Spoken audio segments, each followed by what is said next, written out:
आपकी अनुमति गृहीत लेकर मैं बैठकर बोल रहा हूं, क्योंकि जिस प्रकार का आज कार्यक्रम है उसमें मैं भाषण ऐसा नहीं करने वाला। आपके सामने मेरे मन में उठने वाले कुछ तरंग में चिंतन के लिए रख, ये एक तरफा गपसप है और इसलिए मैं बैठकर बोल रहा हूं। आप सब प्रबुद्ध जन ऐसे हैं तो जिनके मन में प्रकर्ष से बोध का उदय हुआ है, ऐसे आप लोग हैं। और दूसरा, जो जन समाज का प्रबोधन करने वाले हैं, ऐसे भी आप ही लोग हैं। और इसलिए आपके सामने कुछ विचार रखूंगा, अपने चिंतन के प्रक्रिया से आप उसको निकालेंगे, उचित लगा तो लोगों को बताएंगे, उनका प्रबोधन करेंगे। इस आशा से मैं आपके सामने बोल रहा हूं, क्योंकि समाज का प्रबोधन ये बहुत आवश्यक बात है। व्यवस्था बदलती है, अभी 370 हटा, उसके बाद मैं आ रहा हूं, ऐसा कहा गया, छप भी रहा है ऐसे ही। तो 370 हटा यानी व्यवस्था में परिवर्तन हुआ। जो उद्देश्य है, जो वस्तुस्थिति है, जो प्रकृति है, व्यवस्था उसके अनुकूल होनी चाहिए। वो नहीं है ऐसा लगता था तो बहुत लोगों ने संघर्ष किया। यानी यूं कहे तो श्यामा प्रसाद मुखर्जी प्रजा परिषद आंदोलन के समय से जिस एक बात को मन में लेकर यहाँ संघर्ष हुआ, बलिदान हुए, वो मन की आस अपनी पूरी हो गई। ये हमने देखा। ऐसी परिस्थिति में मैं यहाँ हूँ और उसका आनंद भी आप लोगों के मन में है, ये पता चलता है। परंतु केवल व्यवस्था परिवर्तन से नहीं होता है, क्योंकि व्यवस्था को चलाने वाले तो व्यक्ति रहते हैं, वो समाज से आते हैं। और जिस प्रकार का समाज है उस प्रकार के व्यक्ति सर्वत्र आते हैं। इसलिए अंग्रेजी में कहावत है, people get government they deserve.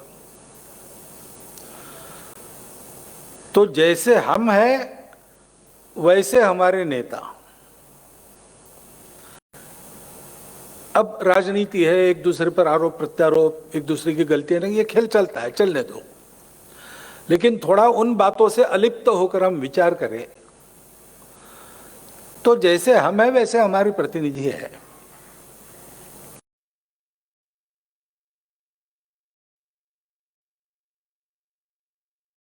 स्थिति के अनुसार हमारी आकांक्षाओं के अनुरूप व्यवस्था तब आएगी जब हम अपने आप को ठीक से समझते होंगे और ठीक समझकर उस प्रकार अपना विकास करने के लिए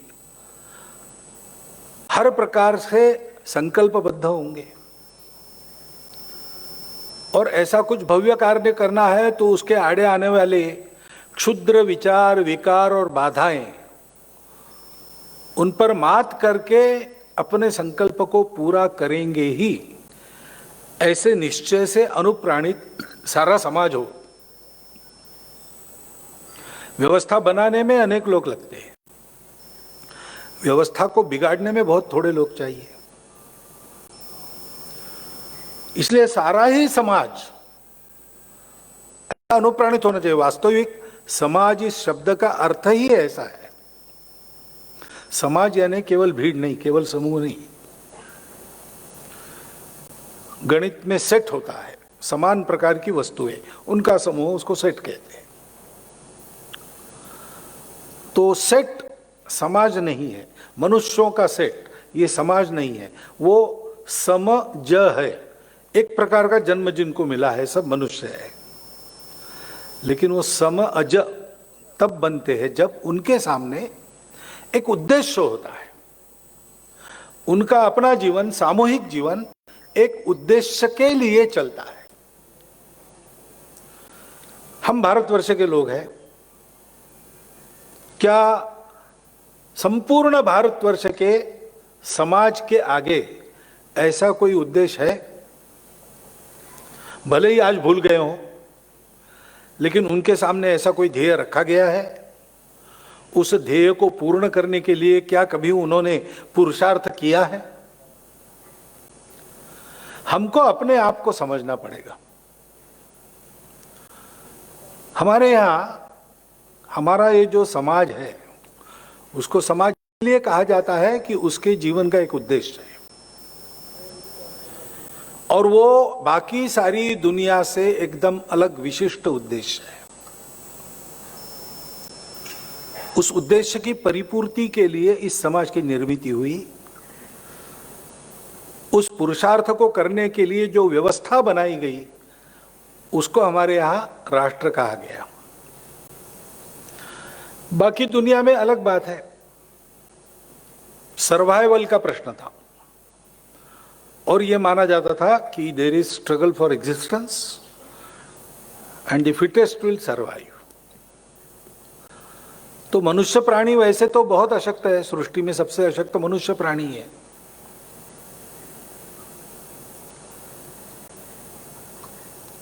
तो मनुष्यों ने सोचा कि समूह में सुरक्षा है,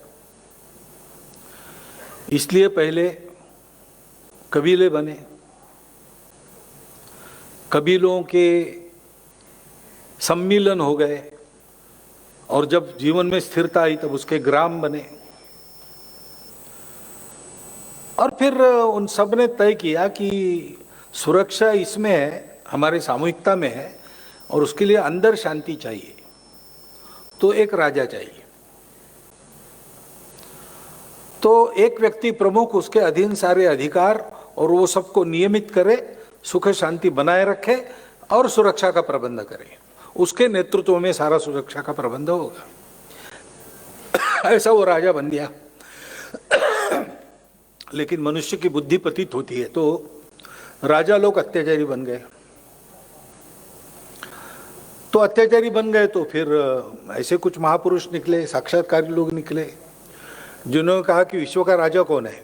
ये मनुष्य राजा थोड़ी है, असली राजा तो भगवान है, और सब मानवीय राजाओं को उसके अनुशासन में चलना पड़ेगा, तभी उनको माना जाएगा, नहीं तो उनमें नहीं मानेंगे। और इसलिए दुनिया में एक रिलीजन नाम की चीज, जो एक विशिष्ट अनुशासन मानती है, विशिष्ट पुस्तक मानती है, विशिष्ट भगवान का रूप मानती है, सत्य का रूप मानती है, और एक उसके तहत जो व्यवस्था बनती है, उस व्यवस्था में सबको बाध्य करती है कि उसी के अनुसार चले, उसी का अनुशासन माने। ऐसी एक व्यवस्था, धर्म से नियंत्रित, राजा भी उसके अधीन, ऐसा चला। बाद में झगड़े भी हुए, राजा और धर्माचारी इनके झगड़े हुए, कौन अधिकारी है। उन झगड़ों में एक समझौता भी हुआ, ये मैं पश्चिम की बात कर रहा हूं, कि मरने के बाद के जीवन का विचार धर्माचार्य करेंगे, और जब तक इस देह में जीवित है उसका विचार राजा करेगा। इसलिए एक शब्द आ गया दुनिया के इतिहास में, जो हमारे यहाँ था नहीं, आजकल है, लेकिन वैसे गैर लागू है। वो शब्द है सेक्युलर। तो राज्य सेक्युलर रहेगा, धर्माचार्य शासन, ऐसे ऐसे चला। लेकिन धर्माचार्यों का भी ऐसा इतिहास रहा पश्चिम में बाद में, कि इन सारी बातों को उन्होंने व्यापार की वस्तु जैसा बना दिया। क्या लगता है, क्योंकि फ्रांस जैसे देश में और मध्य युग में बड़े बड़े अमीर लोगों से और सरदारों से पैसे लेकर स्वर्ग में उनकी सीट रिजर्व की जाती थी। ऐसा जब हुआ तो अब जाएगा मनुष्य, राजा भी ठीक नहीं और धर्म के अधिकारी जो कहलाते हैं वो भी ठीक नहीं। सभी अपना अपना स्वार्थ पूरा कर रहे हैं और शोषण बढ़ा है। तो तो मनुष्य जाति के हाथ में विज्ञान लगा और फिर उन्होंने वैज्ञानिक लोगों ने ये कहा कि कुछ नहीं, हम जानते हैं सारी सृष्टि को जानना चाहते हैं, जानो, प्रयोग करो, अनुभव लो और प्रतीति से जो सिद्ध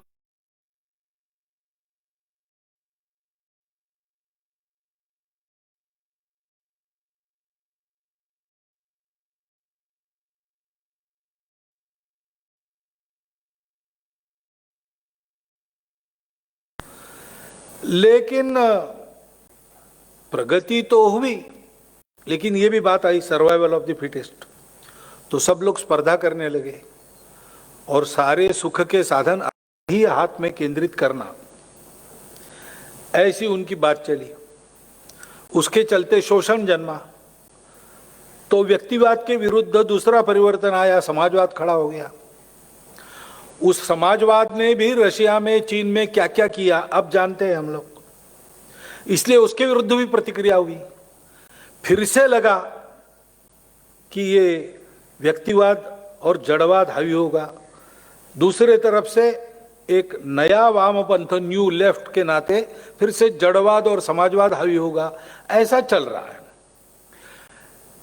इस सारे खटपट में, संघर्षों में 2000 वर्ष से ये प्रयोग हुए, लेकिन मनुष्य को सुख नहीं मिल रहा है, संतोष नहीं मिल रहा है।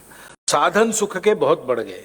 विज्ञान जैसा एक अमोघ साधन अपने हाथ में आ गया, उसके कारण बहुत सारी बातें हम जानने लगे। मनुष्य के जानकारी का स्तर, ज्ञान का स्तर बहुत बढ़ा, परंतु आत्महत्याओं का प्रमाण बढ़ा। नई नई बीमारियां आ गई कि भेजी गई, इसकी भी चर्चा चल रही है।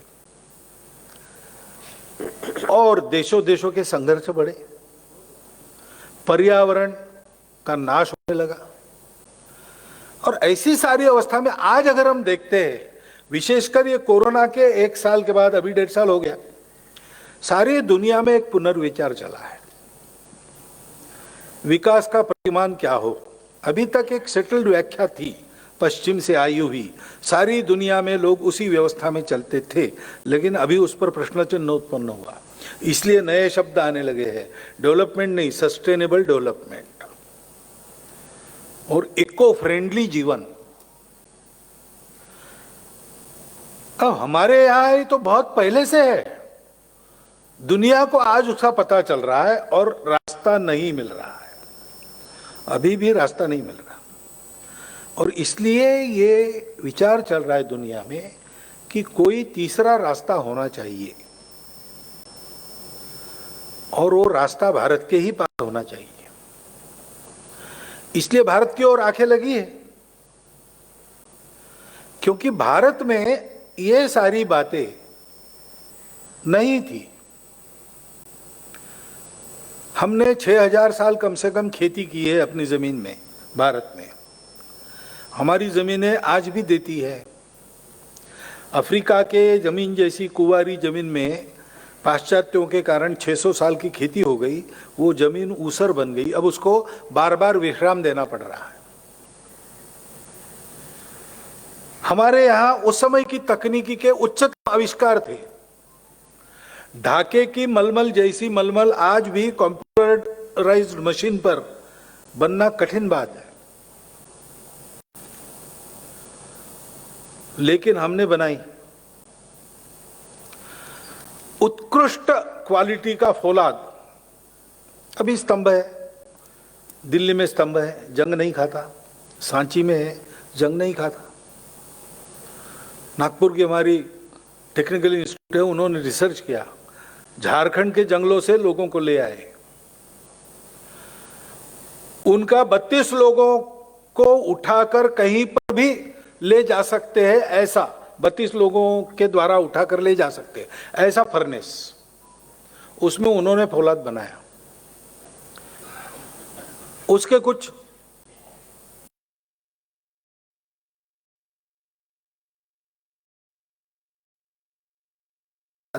और कोई बना नहीं सका है अभी तक। हमारे यहां इतनी प्रगति थी। विलियम डैली रिम्पल अपने पुस्तक में लिखता है कि ईस्वी सन 1 से लेकर ईस्वी सन 1700 तक भारत आर्थिक दृष्टि से पूरे दुनिया में अग्रणी था। दुनिया के उत्पादन में सबसे अधिक योगदान उसका था, दुनिया के व्यापार में सबसे अधिक हिस्सा उसका था। हम आर्थिक दृष्टि से अग्रणी रहे। सारी बातों में अच्छे होने के बाद भी हमारा पर्यावरण खराब नहीं हुआ। हमारे यहां आपसी कटु संघर्ष ऐसे नहीं हुए।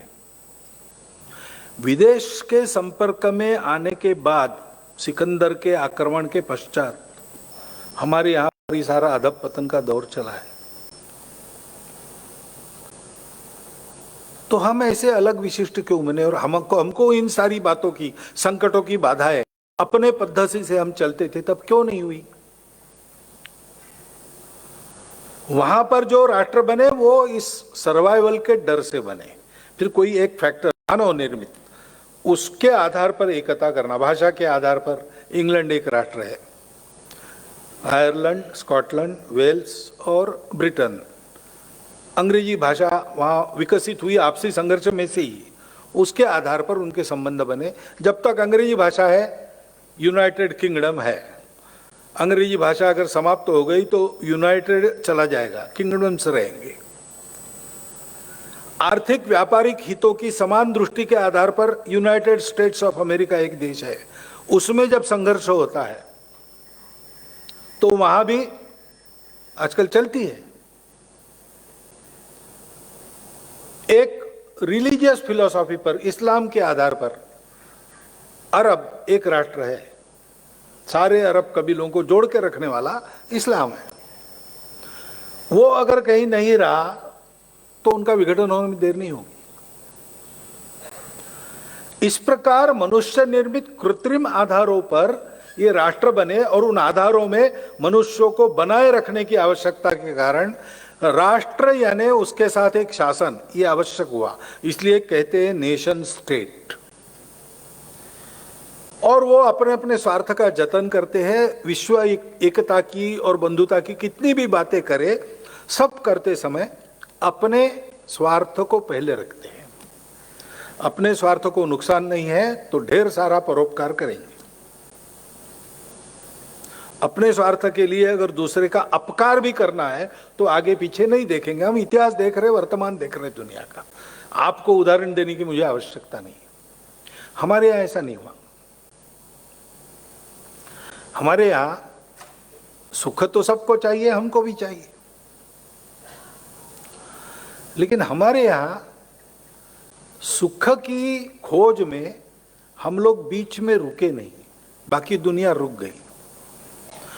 क्योंकि उन्होंने सुख की खोज बाहर ही की, बाहर के पदार्थों में सुख खोजा, और सदा सर्वदा टिकने वाला, कभी फीका न पड़ने वाला सुख बाहर की दुनिया से कभी मिलता नहीं। आज तक मिला नहीं, आज भी नहीं मिल रहा है, कल भी नहीं मिलेगा, क्योंकि वो दुनिया ही स्वयं परिवर्तनशील है। लेकिन उन्होंने उसके आगे सोचा नहीं, क्योंकि जितना दिखता है उतना ही है, उसके आगे कुछ नहीं, ऐसा मानकर वो रुक गए। अपने यहाँ एक कथा है छांदोग्योपनिषद में कि असुरों का राजा विरोचन, देवों का राजा इंद्र, दोनों समाज है, थे मानव समाज ही। असुर जरा शक्ति के आधार पर, डंडे के आधार पर सारी बात मनवाने के पक्ष में रहते थे, वैसा उनका व्यवहार होता था। और देव लोग भावनाओं का आदर करते थे, करुणा थी उनमें, बाकी थे मनुष्य ही। दोनों समाजों ने अपने अपने पद्धति से भौतिक वैभव का चरम प्राप्त कर लिया, कोई बात किसी बात की कमी नहीं, लेकिन संतोष नहीं, समाधान नहीं। तो दोनों अपने अपने गुरुओं के पास गए। विरोचन शुक्राचार्य के पास गया, इंद्र गया बृहस्पति जी के पास, और पूछा क्या करें, हमने सब की, अब कुछ करना शेष नहीं। दुनिया में जो कुछ है सुख का साधन बन सकता है, हमारे पास है, चाहे जब है चाहे जितना है, लेकिन समाधान नहीं, संतोष नहीं, सुख भी फीका हो जाता है, क्या करें। तो दोनों के गुरुओं ने उनको एक ही सलाह दी कि ब्रह्मा जी के पास जाओ, वो आत्मा को जानते। ये आत्मा चीज ऐसी है कि वो शाश्वत है, अमर है, कभी मिटती नहीं, और परम सुख का निधान है सदा टिकने वाला, कभी फीका न पड़ने वाला। ऐसा सुख उसके पाने से मिलता है, आत्मा को पाने से कुछ भी पाना शेष नहीं रहता। पूर्ण समाधान, पूर्ण संतोष। तो ब्रह्मा जी के पास जाओ, प्राप्त कर लो। तो दोनों गए वलकल पहनकर, शिष्य भाव से हाथ में समिधा लेकर, और दोनों को एक ही काम के लिए जाना था, साथ ही चले गए। ब्रह्मा जी के सामने उपस्थित हुए, उनके ध्यान से बाहर आने की प्रतीक्षा की।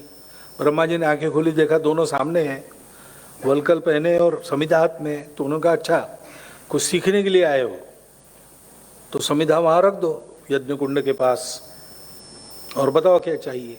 तो समिधाएं रखी, नमस्कार किया और पूछा ब्रह्मा जी को कि आप आत्मविद्या को जानते हैं, आत्मा अमर है, शाश्वत है, और उसके पास सारा सुख है, कभी भी फीका नहीं होता है, और आत्मा अमर है इसलिए वो सुख भी शाश्वत है। तो उसको हमको देखना है, उसको कैसे देखना, हमको विद्या बताइए। तो ब्रह्मा जी ने कहा कि तुम देखते कैसे हो? आंखों से देखते हैं। तो फिर आंखों में कौन देखता है तुम्हारे? तुम देखते हो ये नहीं क्या? तो तुम्हारे आंखों में जो देखने वाला बैठा है ना, तुम हाथ भी हो, तुम पैर भी हो, तुम आंख भी हो, लेकिन ये तुम कौन है जो सब जगह है? वो तुम्हारे आंखों के अंदर बैठा है, उसको देख लो, वही आत्मा है। तो भी कैसे करना? तो दोनों एक दूसरे के सामने खड़े हो गए और एक दूसरे की आंखों में आंखें डालकर देखा तो प्रतिबिंब दिखा अपना अपना। क्या दिखेगा? वही दिखता है। तो उन्होंने मान लिया कि ये जो हम दिख रहे वही आत्मा है, और उस आनंद में दोनों वापस चले। मार्ग में वैतरणी नदी को लांघना था, नौका में बैठकर विरोचन चप्पू चला रहा था, इंद्र शोभा देख रहा था। उसको ध्यान में आया कि जो आत्मा जिसको हम कहते हैं पानी में अपना प्रतिबिंब, वो तो चप्पू चलाने से नष्ट हो जाता है। तो उसने विरोचन को कहा कि गड़बड़ हो गया, कुछ ब्रह्मा जी ने गुत्थी डाली है अपने सामने सुलझाने के लिए, ये तो नष्ट हो रहा है, आत्मा तो अमर है, शाश्वत है। विरोचन ने कहा नहीं नहीं भाई, ऐसा क्यों करेंगे, बहुत परिश्रम से यहाँ तक आए, अब फिर एक बार वापस जाना वगैरह हमको नहीं चाहिए। हम समझ गए जो दुनिया में दिखता है वही सच है, उसके परे सच कुछ नहीं है। इसलिए इस हाड़ मांस के शरीर को अच्छा बनाओ, बलशाली बनाओ, इसी के लिए सब कुछ करो। ये जितना लंबा जिएगा और जितना ज्यादा भोगेगा उतना ही सुख है। इसको शाश्वत बनाओ, इसको अमर बनाओ। और इसलिए विरोचन वापस नहीं गया, वो इसी धारणा पर बाकी उस संस्कृति का विकास हुआ, आसुरी संस्कृति।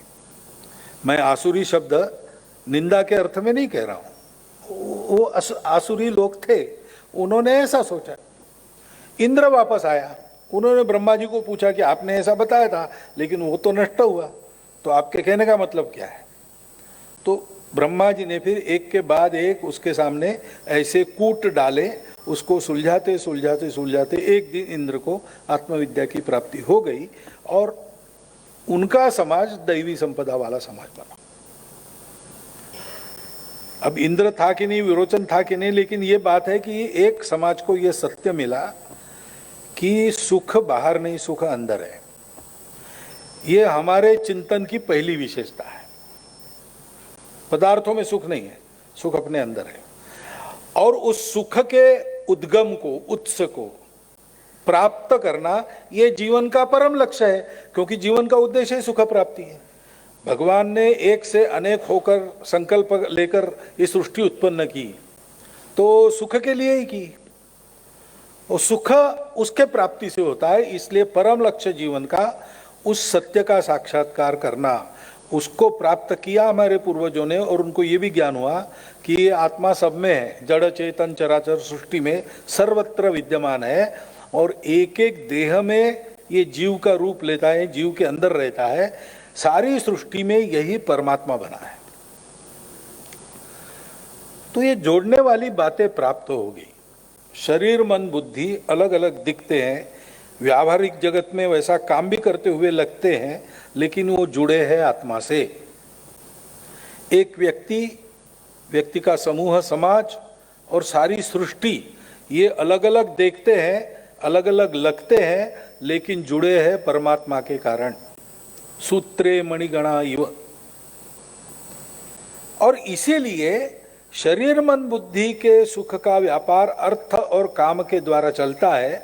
अर्थ और काम को मान्यता है, वो लेजिटिमेट परस्यूट है, उनको पुरुषार्थ कहा है, लेकिन उपभोग में सुख नहीं है, अंदर देखना है। तो बाहर के भोगों से विरत होकर अंदर जाना पड़ेगा। इसलिए उपभोग के लिए जीवन नहीं, संयम का जीवन असली जीवन है, मनुष्य जीवन है। और इसलिए इस जीवन में उस संयम का आचरण, ये वैधा आचरण माना जाता है। Everyone for himself and they will take the hindmost, ऐसी वहां विचार विकसित के जोड़ने वाला नहीं था। तो एक का सुख चाहिए तो बाकी को, शरीर का सुख चाहिए, मन बुद्धि को गिरवी रखो। मन का सुख चाहिए, स्वाभिमानी हो, कष्ट सहन करने पड़ेंगे, शरीर का सुख नहीं मिलेगा। बुद्धि का सुख चाहिए तो मन की आकांक्षाओं को, मनोरंजन को भूलना पड़ेगा। एक साथ नहीं हो सकता। लेकिन आत्मा जोड़ने वाला जहां है, वो कहते हैं कि इनको एक संतुलन से चलाओ, एक संयम से चलाओ, तो सबको सुख एक साथ मिलेगा। अर्थ काम को मुक्ति तक ले जाना है, धर्म के अनुशासन में रखो। मनुष्य को समाज के लिए भी जीना है, सृष्टि के लिए भी जीना है, स्वयं के लिए भी जीना है। जीवन ऐसा होना चाहिए कि मेरे जीवन से सबका जीवन बने, मेरे अकेले का जीवन ना बने। और इसलिए ये जो जोड़ने वाला तत्व है हमारे पास आ गया।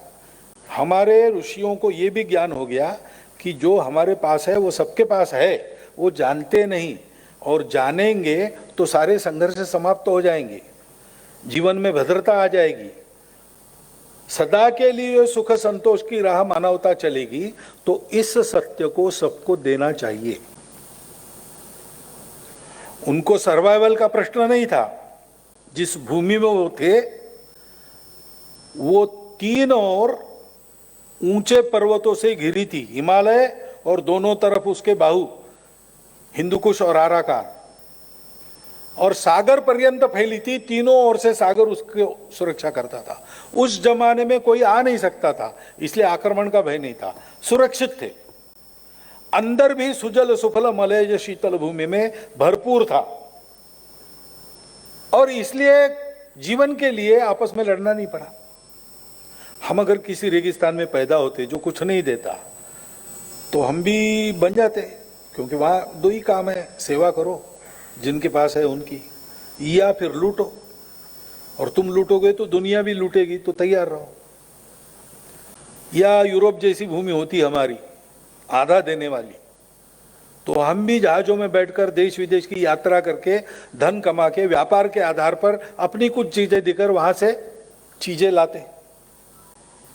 और इस प्रक्रिया में वहां के स्थानीय व्यापारियों को मात देने के लिए हमको छल कपट का अवलंबन करना पड़ता।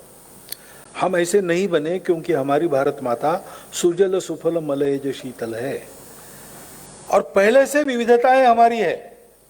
जन्म बिभ्रति बहुधा विवाचसम नाना धर्माणम पृथ्वी मनुष्य। हमारे यहाँ अनेक भाषा बोलने वाले लोग बहुत पहले से है।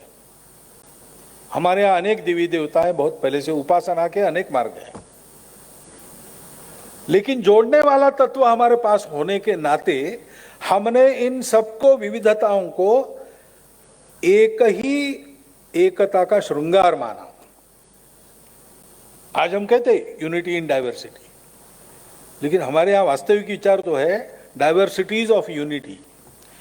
ये एक ही प्रकट हुआ है इतने रूपों में, इनमें विरोध नहीं है, इसमें कोई अंदर का कोई बाहर का नहीं है। मेरे समझ के विस्तार की आवश्यकता है। मैं जन्मा, मुझे केवल भूख समझ में आती थी। एक दिन के बाद माँ का परिचय हो गया, 3-4 दिन के बाद पिता का भी परिचय हो गया, धीरे धीरे बचपन में रिश्तेदारों का परिचय हो गया, कुटुंब की भावना आई। खेलते खेलते, हंसते खेलते, बड़ा होते होते गांव को अपना मान लिया, जिले को अपना मान लिया, प्रदेश को अपना मान लिया, देश को अपना माना। ऐसा करते करते कैसे बन गया मैं? माता च पार्वती देवी पिता देवो महेश्वरा बांधवा शिव भक्ताश्च स्वदेशो भुवनत्रयम् अयम निज परो वेति गणनाम लघुचेतसाम उदार चरिता नाम तो वसुधैव कुटुंबकम। मनुष्य के जीवन की यात्रा केवल भोग की यात्रा नहीं है। शरीर को पुरुषार्थ करने के लिए, सक्षम करने के लिए अर्थ काम का अर्जन करना धर्म के अनुशासन में, और अपनी चेतना का विस्तार इतना करना कि संपूर्ण विश्व ही मेरा अपना बन जाए, कुटुंब, मैं पूरा विश्व बन जाऊं और सारा विश्व मुझ में दिखे, मैं देख सकूं मेरे अंदर, मैं देख सकूं सब में उसी को।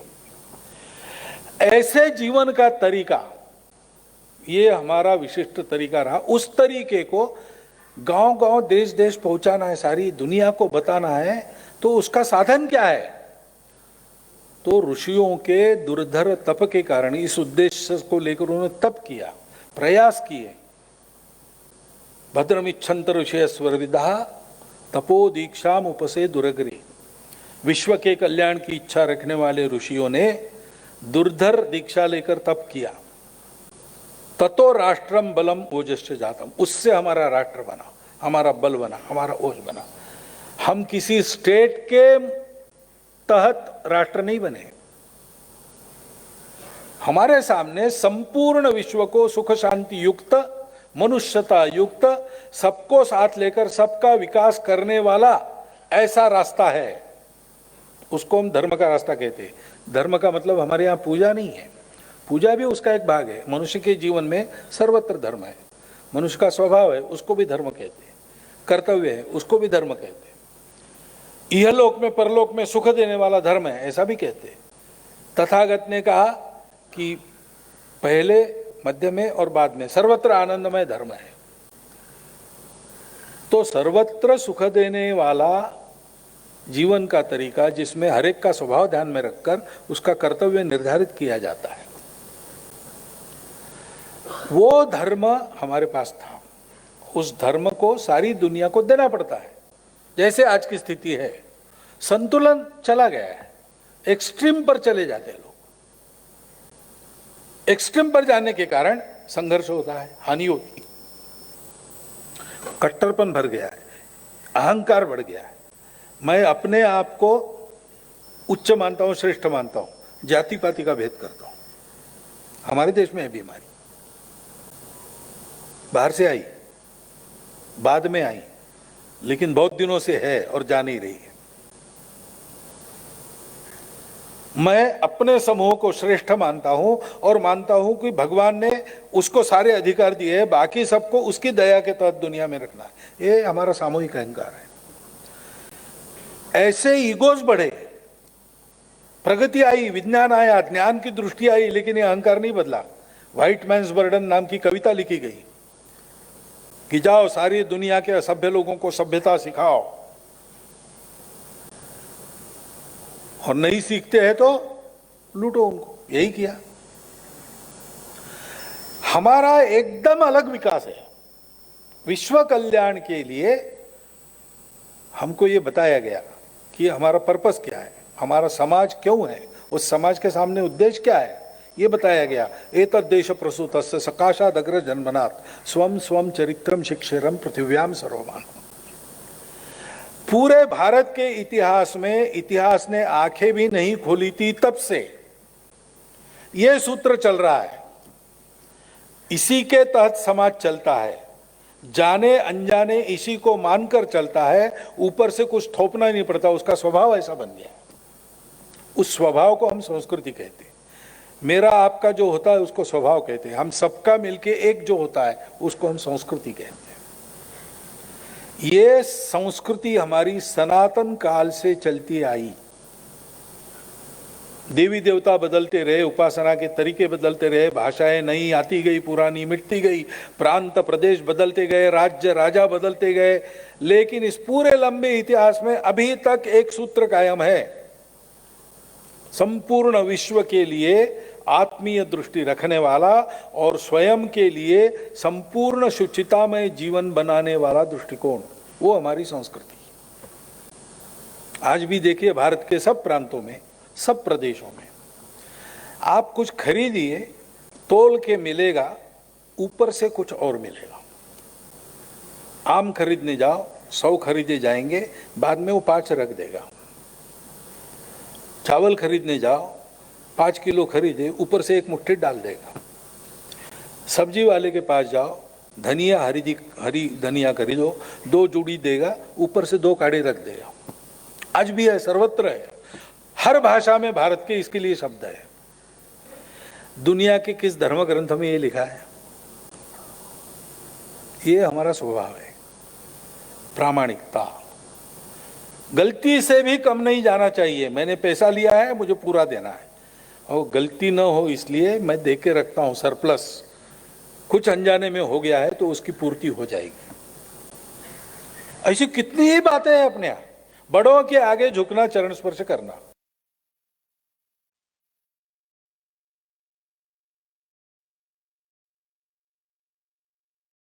दूसरे, लेकिन आज हमारे यहाँ फर्स्ट सेक्रेटरी वगैरह रहे लोग भी, या अभी है ऐसे लोग भी, उनके घर के बुजुर्ग जब आते हैं, सार्वजनिक स्थान पर भी मिलते हैं तो भी चरण स्पर्श करते हैं। ऐसी कई बातें, वो संस्कृति जो सा प्रथमा संस्कृति विश्ववारा ऐसा जिसको कहा है, और प्री क्रिश्चियन प्री इस्लामिक काल में इसी का सारे विश्व पर प्रभाव था। कहीं पर हमने साम्राज्य नहीं किया तो भी सारे दुनिया ने खुशी खुशी इसको स्वीकार किया। उस संस्कृति को देना, उस धर्म को देना जो संतुलन देता है, जो विकास के कारण पर्यावरण की हानि नहीं करता, जो व्यक्ति के विकास में समाज के विकास को बाधा नहीं बनने देता, व्यक्ति के विकास को समाज के विकास में बाधा नहीं बनने देता, और दोनों के विकास को सृष्टि के विकास के पूरक बनाता है, जो अर्थ और काम को संतुलित तरीके से चलाकर उनको भी सफल करता है। इस गृहस्थ जीवन से संपूर्ण समाज की धारणा होती है, ऐसा धार्मिक जीवन भी उनका बनता है, और अंत में ये सारा करते हुए अंत के समय में वो मन में एक संतोष लेकर इस जीवन से जाते हैं, एक तरह से मुक्ति की ओर बढ़ते हैं। ऐसा जीवन का तरीका हम ये है, हम भारत है, यानी क्या है, हम ये है। हमारे अनेक प्रांत है, हमारे अनेक राज्य है, हमारी अनेक व्यवस्थाएं भी हो सकती है। समाज के अंतर्गत तो है ही अलग अलग रीति रिवाज, खान पान भी भूगोल के अनुसार अलग अलग है। देवी देवता तो पहले से है, और नए नए आते हैं, बाहर से भी आ गए, लेकिन इससे हमारी एकता नहीं बदलती। हम जब विचार करते कोई बाहर का है कोई अंदर का है, तो ये गलत हो जाता है।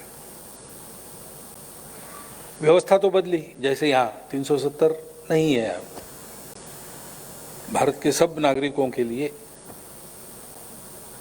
लेकिन मन से गया क्या? आज अब भारत में राज्य है, भाषावार प्रांत रचना है, तो राज्यों के झगड़े क्यों होते हैं? बेलगांव किसका, कावेरी नदी का पानी किसका? नदी में पानी नहीं है, कावेरी सूख रही है, और नदी के नाम पर खून बहता है। व्यवस्था बदलने से क्या होगा? ये मानसिकता बदलनी चाहिए। व्यवस्था बदलने से भी होगा, परंतु मानसिकता बदले बिना पूर्णता नहीं आएगी। हम सब भारत के लोग हैं, हम सब एक हैं। आज अपने देश में आप जाइए तो मैं कम से कम एक 15-20 शहर ऐसे देख चुका हूं। सारे देश से लोग शहरों में ही आते, और देहातों में तो आजकल नहीं जाते। तो जैसे अभी परसों सूरत में था, या कुछ महीने पहले कोयम्बतूर गया था, तिरुपुर गया था,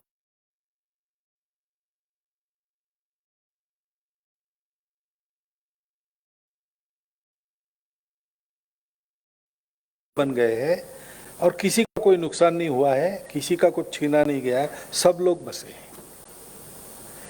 ये केवल व्यवस्था का चमत्कार नहीं है। उन लोगों ने इस अपनेपन से रहने का निश्चय किया। अपनेपन से जब रहते हैं तो सबको समान होता है, सबका विकास होता है।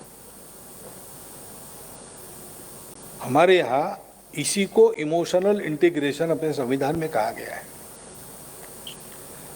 तो व्यवस्थाएं तो हम उसका अनुभव लेंगे, फिर कुछ सुधार करना है तो उसके लिए चलेगी, चर्चा चलेगी, चुनाव में लोग जीतेंगे हारेंगे, मेजॉरिटी होगी, कुछ होगा कुछ नहीं होगा, कुछ बदल जाएगा, ये खेल चलता रहेगा।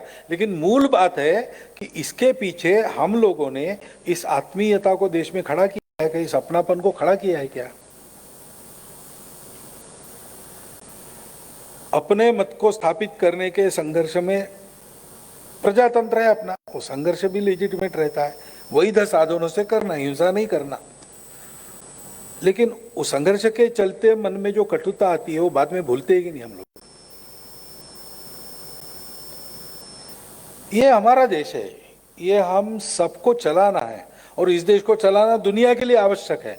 हमको एक दुनिया को संदेश देना है, केवल संदेश नहीं, अपने उदाहरण से। एतत् स्वम चरित्रम शिक्षेरन पृथिव्याम सर्वमानव। हम बड़े भाई दुनिया के सबसे प्राचीन होने के नाते सारी दुनिया से लोग यहाँ आएंगे, आए और अपने अपने चरित्र की शिक्षा लेकर जाए, हमको देख के, हमारे उदाहरण से। ऐसा एक आत्मीय भावना से भरा हुआ इतना बड़ा देश है, विविधता से भरा हुआ, अलग अलग प्रकार है, तो ठीक है, अलग अलग राज्य है और लोगों ने सबने मिलकर एक फेडरल रचना की, ठीक है, व्यवस्था है। व्यवस्था है तो क्या हो, देश तो एक है। हमारे यहां ये अलग अलग बहुत रहा है, लेकिन सब लोग, इतनी सारी भाषाएं हैं, हर भाषा में रामायण है, हर भाषा में महाभारत है, अलग अलग भाषाओं में कथाएं भी थोड़ी सी अलग अलग हो जाती है, भाव तो एक ही है। सारे भाषाओं में संतों ने पुराने समय से भारत की स्तुति गाई है, वेदों से लेकर तो आजकल की कविताओं तक भारत माता की स्तुति सर्वत्र है। कर्नाटक राज्य का राज्य गीत है, जय जय भारत तनुजाते जय जय कर्नाटक माते, कर्नाटक का गीत है। लेकिन पहली पंक्ति क्या है, भारत की लड़की का जयकार, तनुजा यानी लड़की, भारत की कन्या का जय जयकार हो, कर्नाटक माता का जय जयकार हो। भारत के अंदर कर्नाटक है। इस बात को नहीं भूलना चाहिए कि मेरा अपना स्वार्थ कुछ भी नहीं है, मेरे समूह का स्वार्थ कुछ भी नहीं है, मेरी अपनी विशिष्टता है, लेकिन उस विशिष्टता का स्वार्थ देश के स्वार्थ के आगे कुछ भी नहीं है। उस स्वार्थ के परिधि के अंदर जितना अपना हो सकता है जरूर करना चाहिए, और हो सकता है, पूरा हो सकता है। लेकिन वो सब हम जो करते हैं किस लिए करते हैं? पांडव जब निकले महाभारत के युद्ध के लिए, कुंती का आशीर्वाद लेने के लिए गए, तो कुंती ने क्या कहा कि हर क्षत्राणी अपने बच्चों को जिसके लिए तैयार करती है, वो प्रसंग आ गया है, मुझे अभिमान है, 5 पुत्र मैंने कैसे तैयार किए इसकी परीक्षा होगी, अब याद रखना, मेरे परवरिश को लाज नहीं आने देना, ये कुंती ने कहा है। तो हम ये सारा जमा करते हैं, ये कहाँ लेके जाना है? ये अपने देश के काम आए, अपने लोगों के काम आए। और अपना देश भी ये सोचता है कि हम बड़े बनेंगे तो क्या करेंगे, हम दुनिया के काम आए। बाकी लोग महाशक्ति बनते हैं, हम बड़े बन के सारी दुनिया पर अपना प्रभाव, हम महाशक्ति नहीं बनते, हम बड़े बन के कहते कि सारी दुनिया को मैंने जो अच्छा पाया है वो अच्छा मिले, इसलिए उनका प्रबोधन करेंगे, इसलिए हम विश्व गुरु कहलाते हैं, हम महाशक्ति नहीं कहलाते। वो हम बनेंगे भी, सब बातों में बड़े बनेंगे तो भी हमारा देश सोचता है विश्व के लिए बनते। इसलिए हमारे देश का प्रत्येक व्यक्ति, प्रत्येक परिवार ऐसा होना चाहिए कि हम 2 हाथों से कमाएंगे, 1000 हाथों से बांटेंगे। हमारा विकास हम इसलिए करेंगे कि हमारे विकास में हम सबका विकास होगा, मेरे गांव का विकास होगा, मेरे समूह का विकास होगा, मेरे देश का विकास होगा, मेरे राष्ट्र का विकास होगा, उससे दुनिया का विकास होगा। इस भावना के आधार पर कोई भी व्यवस्था चलती है, इसके अभाव में ही व्यवस्था फेल होती है। अब इसके लिए आदत करनी पड़ेगी।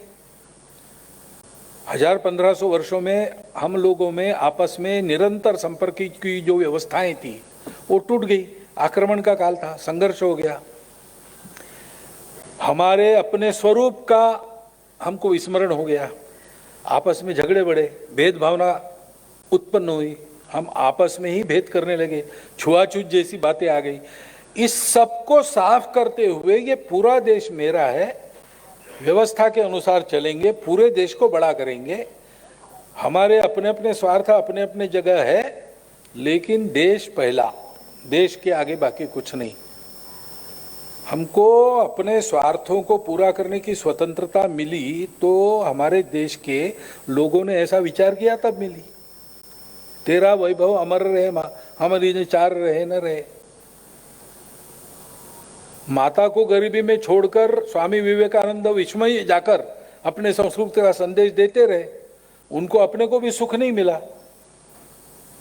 39 वर्षों की आयु में मृत्यु हो गई डायबिटीज से। इतना खड़तर जीवन उन्होंने, कठिन जीवन जिया। क्यों जिया? संपूर्ण देश में, संपूर्ण विश्व में अपना देश बड़ा हो, ये समन्वय का, समता का, एकता का संदेश सारी मानवता को फिर से सुनाया जाए इस देश से। इसके लिए ऐन जवानी में सारे सपने छोड़कर देश के लिए फांसी गए भगत सिंह, राजगुरु, सुखदेव, चंद्रशेखर आजाद जैसे लोग। क्यों गए? अपने छोटे स्वार्थों को, अपने राष्ट्र के हित की मर्यादा है। हम अलग अलग तो है, मैं भी अलग हूं और आपकी तो बात अलग है। मेरा छोटा भाई मेरे से अलग है, मेरी माता जी मेरे से अलग थी, मेरे पिताजी मेरे से अलग थे, लेकिन अलग थे फिर भी हम एक है। ये तो हम सब लोग कर रहे हैं जीवन में। तो कभी अपने परिवार के लिए कुछ छोड़ना पड़ता है, छोड़ते हैं हम। कभी अपने लिए परिवार कुछ छोड़ के हमको देता है। ये व्यवस्था के तहत नहीं होता है। व्यवस्था तो है, लेकिन व्यवस्था का पालन होता है। क्यों होता है? क्योंकि वो एकता की, आत्मीयता की भावना है, और उस एकता और आत्मीयता के पीछे कुछ सत्य है। हम अंग्रेजी में कहते हैं ब्लड रिलेशंस है, ये सत्य है, इसलिए परिवार एक रहता है। थोड़ा खुरापाती निकला कोई परिवार में तो भी लोग कहते हैं यार ठीक है, लेकिन अब अपने ही परिवार का है ना, थोड़ा उसके लिए दौड़ना पड़ेगा। ये अपनापन कहाँ से आ गया? हम ब्लड रिलेशन इसलिए आ गया। हम सारे देश के लोग अलग अलग भाषा, प्रांत, पंथ, संप्रदाय लेकर चल, फिर भी हम एक है। हमारी एकता का रहस्य क्या है? हमारा देश एक संस्कृति से बंधा है। हमारे देश के सब लोगों का स्वभाव इस मातृभूमि के आशीर्वाद का फल है। उसने हमको केवल अन्न जल से पोषित नहीं किया, उसने हमारा स्वभाव भी दिया है, और ऐसा हम बने रहे, इसलिए हमारे लंबे इतिहास में लाख लाख पीढ़ियां लगी तब हमने यह संस्कृति उपजाई। कोटि कोटि सर चढ़े तब इसकी रक्षा हो पाई। ऐसा हमारा इतिहास है। वो हमारे पूर्वज, हमारे गौरव के निधान है। इन सूत्रों का पुनर्जागरण, उसके आधार पर अपनी विविधताओं का, विशिष्टताओं का पूर्ण स्वीकार और सम्मान करते हुए, एक दूसरे के जीवन को समृद्ध बनाने का पुरुषार्थ करते हुए, हम सबका एक राष्ट्र के नाते दुनिया में संदेश देने लायक बनना, ये अपनी तो आवश्यकता है ही, दुनिया की भी आवश्यकता है। और इसका प्रारंभ करना पड़ेगा अपने से। कुछ स्वाभाविक बातें तो होती है। मैं यहां जम्मू में हूं, कहीं भीड़ में एक आधा मराठी वाक्य मेरे कान पे आ गया तो मैं देखता हूं कौन है, महाराष्ट्र का है, क्योंकि मैं महाराष्ट्र का हूं, मराठी, स्वाभाविक बात है। लेकिन इसकी एक मर्यादा है। मैं महाराष्ट्र का हूं, मराठी हूं, लेकिन उसके परे मैं भारत का हूं। तो यहाँ की भी भाषा, यहाँ एक छात्रावास चलता है लड़कियों का, उन लड़कियों ने भारत के हर भाषा का गीत याद किया है और सुनाती है। प्रयास करके कोई बाहर से देखने आ गया तो उसको उसकी भाषा का गीत मानती। भारत की हर भाषा का गीत हमको कंठस्थ होना चाहिए, ये भाव होना चाहिए। हमारी अनेक छोटी बातें हैं, हमारी विशिष्टता है, भाषा है, प्रांत है, पंथ संप्रदाय है, हमारे छोटे छोटे हित भी है। जीवन चलता है उसके आधार पर, उसको नकारना कोई नहीं चाहेगा, किसी ने नकारना नहीं चाहिए, ये बातें हैं। उसके चलते प्रयास भी चलेंगे, व्यवधान आ गए तो कुछ चलेगी खटपट दूर करने के लिए, ये सारा होगा। लेकिन ये सब होने के बाद भी इन सब के परे, इन सब के ऊपर सर्वोपरि हमारा राष्ट्र, हमारी संस्कृति, हमारे पूर्वज, हमारा देश, इस भावना से जीवन व्यवहार हमको करना पड़ेगा। मेरा अपना जीवन, मेरा कौटुंबिक जीवन, मेरे कुटुंब के संस्कार, मेरा समाज में व्यवहार आचरण, अपनी आजीविका के स्थान पर मेरा करना, और देश के लिए सब मिलके सोचते हैं तब एक विशिष्ट सोच रखना, एक मर्यादा रखना सब बातों की, ऐसा व्यवहार हमारा होना पड़ेगा तो हमारा देश सुरक्षित, प्रतिष्ठित, समर्थ बनेगा। उसके सुरक्षित, समर्थ, प्रतिष्ठित बनने से हमारा जीवन भी अपने आप सुरक्षित, प्रतिष्ठित, समर्थ बनेगा, और उसके कारण दुनिया सुरक्षित और प्रतिष्ठित बनेगी, दुनिया में मानवता प्रतिष्ठित हो जाएगी। ये हमको करना है। व्यवस्थाएं रहेगी, आज ये है कल वो है, जिसकी असुविधा होती है उसकी बदलने की एक प्रक्रिया अपने देश के तंत्र में, उसके तहत बदलती है। मत अपने अपने रहते हैं, लेकिन एक बार निर्णय हो गया सबका मिलके, उसके तहत चलना चाहिए। इसी में बुद्धि, इतना बड़ा संगठन चलता कैसे है, इसका कोई सैंक्शन नहीं है। लेकिन हमारे यहाँ एक पक्की बात है, हम सबके अपने अपने मत है, चर्चा होती है तब हम बोलते हैं, स्पष्ट बोलते हैं, आवाज चढ़ाकर भी बोलते हैं, सारी बातें होती है। लेकिन एक बात पक्की, ये सब करते समय हम अपनों में अपने विषयों की चर्चा कर रहे हैं, और मत सबका अलग अलग हो सकता है, लेकिन मन हम सबका एक है। और एक बार निर्णय हो गया तो उसके बाद हम उसके साथ हैं, मन से साथ है। मेरा मत था, चर्चा तक था, उसके बाद सबके निर्णय में मेरा निर्णय विलीन है। ये एकात्मता है, ये सामूहिकता है। हमारे सब क्रियाकलापों में, केवल यहाँ की बात मैं नहीं कर रहा हूं, पूरे देश में ही व्यवस्थाओं के बहुत ज्यादा, यानी क्या कहते हैं उसको, बहुत ज्यादा अतिवादी हम व्यवस्था के मामले में बन गए, तो छोटी छोटी बातों में, जनहित के कार्यों में भी अड़ंगे पड़ते हैं। संसद चलती नहीं क्योंकि हमारा मत अलग है, ठीक है, वो तो डेमोक्रेसी जो तरीका है वैसे चलेगा, लेकिन भाई काम भी आगे जाना चाहिए ना, जनहित के निर्णय फटाफट होने चाहिए। तो ये सब बातें हैं और इसमें कोई दोष नहीं है, लेकिन इनकी मर्यादा है। उस मर्यादा को समझकर जीवन चले समाज का, तो अपना देश बड़ा होगा, अपने सारे प्रश्न हल होंगे, कोई खतरा हमको छू नहीं सकेगा, और हम सब मिलकर अपने देश को ऐसा स्थापित करेंगे कि उसका जीवन देखकर और उसके विचारों के आधार पर अपना विचार बनाते हुए संपूर्ण दुनिया के देश अपने आप को सुखी सुंदर देश बनाएंगे, और सारी जीवन में एक सुंदर समन्वय साधते हुए मानवता सृष्टि के साथ प्रगति की आगे कूच करेगी। इसके लिए भारत है, इसके लिए हम भारतीय है, और इसलिए इस राष्ट्र की इस त्रिविध एकात्मता के उद्गमों को समझना, तीनों बातों को, उसके साथ तन्मय होना, अपनी अपनी विशिष्टता वगैरह सब रखते हुए, अपने हित का उद्यम करते हुए सबके हित को साधना, ऐसे तरीके पर अपने को चलना है, ऐसा विचार मेरे मन में आता है। आपके चिंतन के लिए मैंने आपके सामने रख दिया, आप इसका विचार कीजिए, और इसमें से जो उचित है ऐसा आपको लगता है वो सबको बताइए। इतनी ही एक प्रार्थना करता हूँ और मेरा यह निवेदन समाप्त करता हूँ। धन्यवाद।